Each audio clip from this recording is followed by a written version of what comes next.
ये ग्राफ देखने में सिंपल है, लेकिन इसकी हर सीढ़ी के पीछे एक लॉजिक छिपा है। कहाँ डार्क सर्कल लगेगा, कहाँ हॉलो सर्कल लगेगा और ग्राफ सीढ़ी जैसा ही क्यों बनेगा। तो आज हम देखेंगे कि ग्रेटेस्ट इंटीजर फंक्शन का हमारा ग्राफ ऐसा क्यों होता है।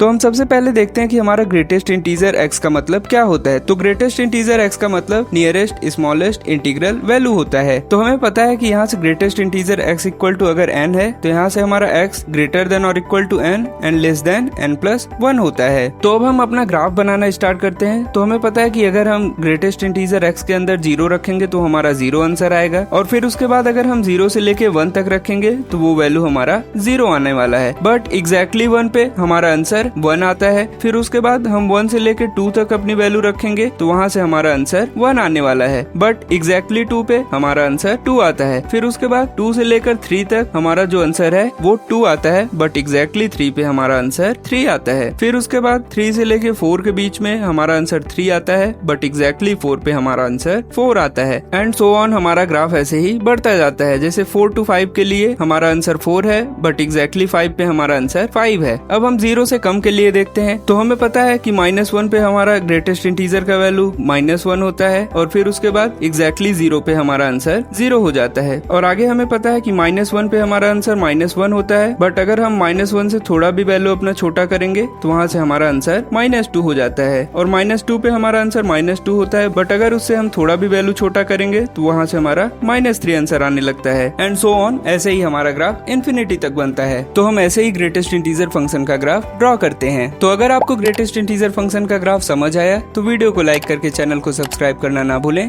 Thank you so much.